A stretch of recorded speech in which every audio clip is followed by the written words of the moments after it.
It's gone bad, Earl. It's been so long since we have made any progress in the main series. The record for longest time between girlfriends was broken so long ago, and it just keeps going. The previous record was the time between Matsuri and Usa-chan, which was 108 days. We're way beyond that now for the Wait for Girlfriend 37. By the time this video will be out, it'll have been like 131 days, and we still have probably like 2 to 3 weeks to go. Like, I think I've developed a rash from this withdrawal of new girlfriend content. I just can't stop itching. Ah!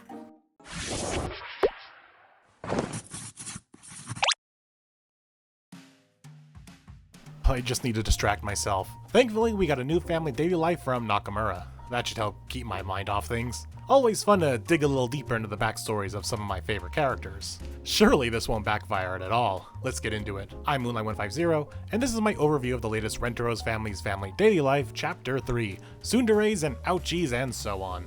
Be sure to support Sunday for their hard work for bringing us both of these series as we all suffer from new girlfriend withdrawal, as well as supporting the official release of the series in your region.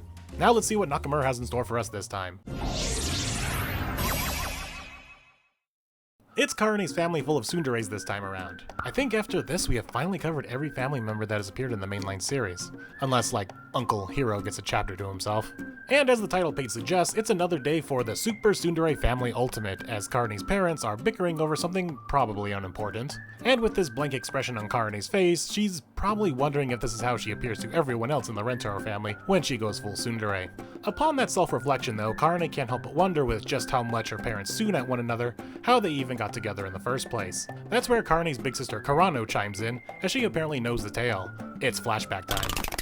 Turns out Mom and Pop Inda, whose names we already knew from the marriage trilogy arc, are Karahiko and Karana. During their freshman year of high school, things have started to heat up between the two childhood friends as they sit and ponder about their life as they are entering high school. Though due to both of them being a tsundere of the extreme variety, neither of them were able to say anything to one another about their feelings. Fast forward to after school where Karahiko has gotten home begrudging his tsundere ways and just wanting to confess to Karana already, fearing that because they are entering high school, she will most likely get a boyfriend soon and time will be up for him to confess to her.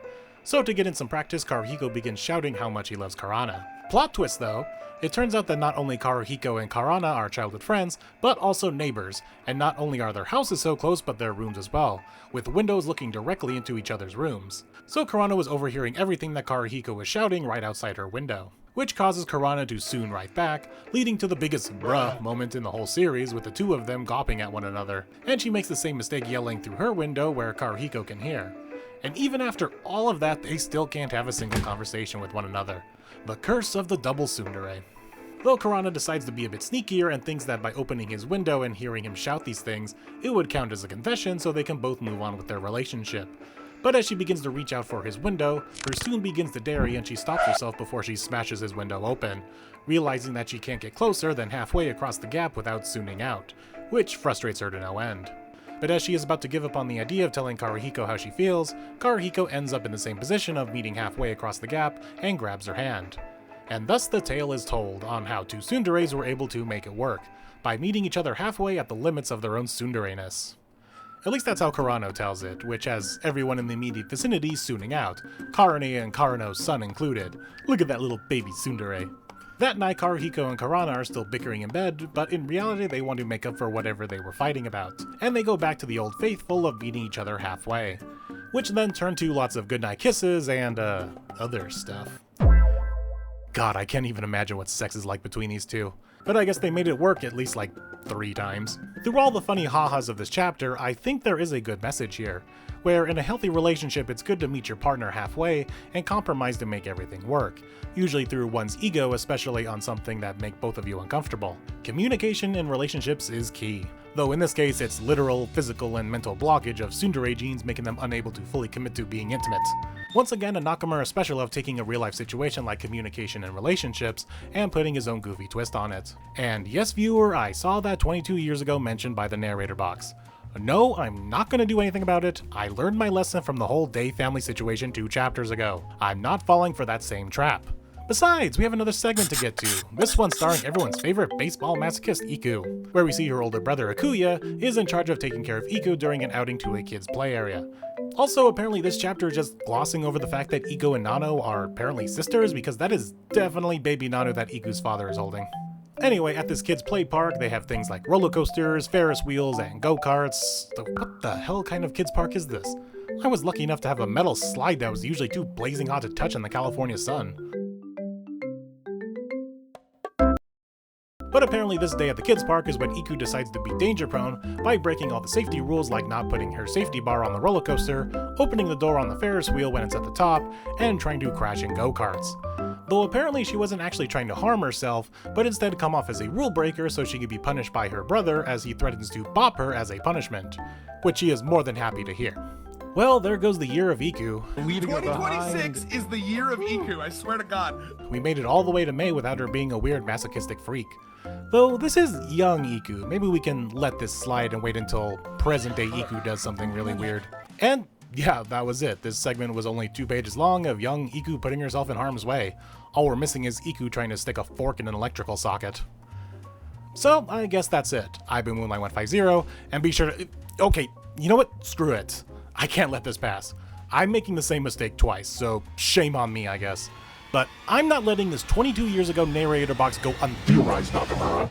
Unlike last time with the whole discussion on the Day family, we have a lot more solid numbers, or I guess soft numbers. Here we are told that Karane and Karuhiku are freshmen / first years in high school. The average freshman in Japan in high school is 15 to 16. So we are to assume that both of them are 15 given that Karuhiko says that they are entering high school during the flashback. So if we add 15 to 22, we get 37.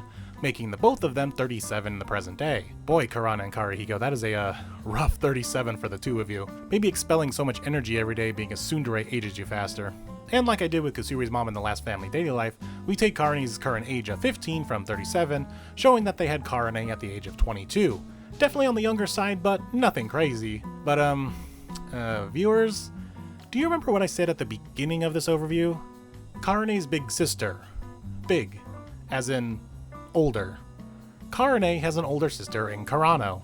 So if Karuhiko and Karane had Karane at 22, at what age did they have Karano? Like, she doesn't look like a year older than Karane, or even a third year in high school. She is clearly an older woman, like mid-20s or more. But given the math and the timeline, she can't be older than 22, because Karuhiko and Karane didn't even get together until 22 years ago in their freshman year of high school. And that's not all. Karano has not one, but 2 kids, Karane's niece Karara and nephew Kararu. And Karara I want to focus on, as she is a very much an older child. Look at her standing here. She is a fully cognizant child who is able to walk and talk in complete sentences, and not a bumbling toddler. This child is like minimum 4. So what does this mean? Did they have Karano in high school making Karano 22 in the present day? Which, if Karara is around 4, that means Karano had her at like 18. And those are the earliest estimates. Make these events happen any later, and it just looks even worse for Karano. I'm not crazy, right? I double-checked my math this time. Earl, triple-check my math.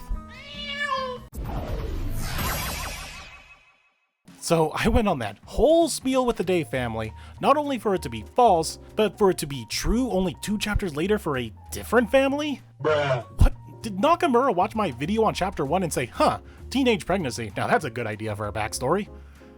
Not only that, but 2 generations of teenage pregnancy. Clearly Karane and Karuhiko had Karano pretty young for her to be at max 22, and at max 22 that is a max 18 for Karano to have Kararu. Wait, does this kind of explain why Karane has been like one of the few, if not only girlfriend who really discuss having babies with Rentaro? Being raised in a family with a young mom and then watching her older sister have 2 kids fairly young? Probably put babies on the brain for her.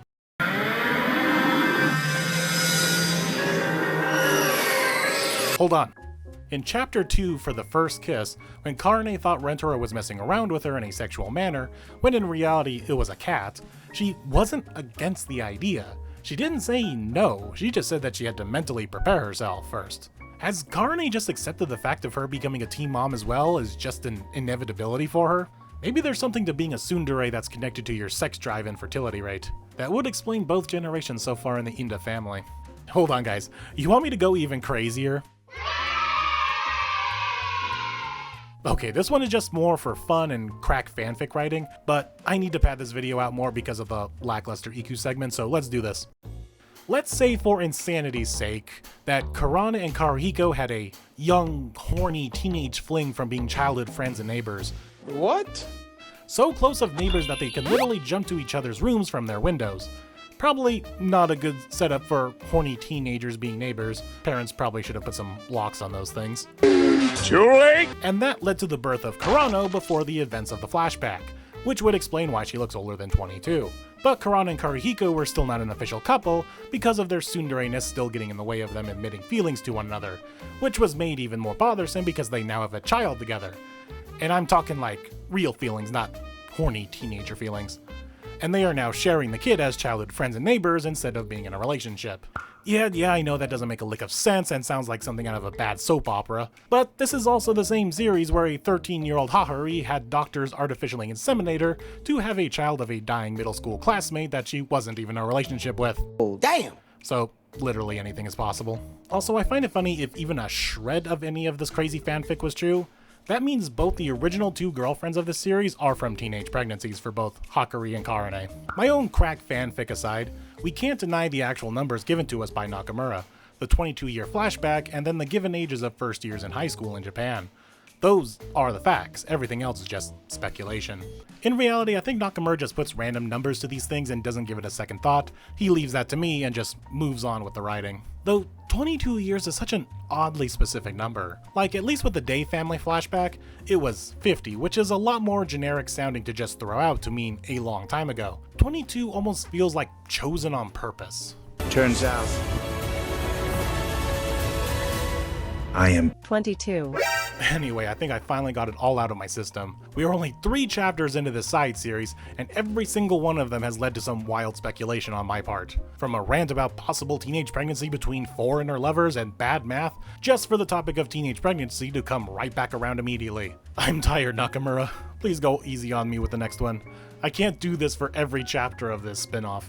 Now for realsies this time, let's wrap this up. Thankfully, we're right back to the main series next week with, interestingly, Era being accompanied by Rentaro. This is the last chapter of the volume before the next girlfriend. The past couple last of the volume chapters have been interestingly character deep dives with no Rentaro to be found. Now here he is, front and center with Era, and with the two of them doing some kind of trial together. Maybe something to do with Era getting over her cowardice. That'd be kinda fun development for her.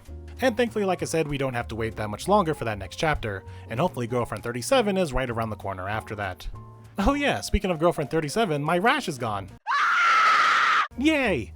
I guess writing crackship fanfic backstories took my mind off of No New Girlfriend enough to cure me. But now I'm thinking about No New Girlfriend again and... I've been Moonlight150, and be sure to like, comment, and especially subscribe, as hashtag 3K subs by Season 3 is still in full effect. And we are in the home stretch to make it. Maybe the reveal of Girlfriend 37 will get us there. Damn it, I thought about Girlfriend 37 again. It's so itchy. I'll see you all next time.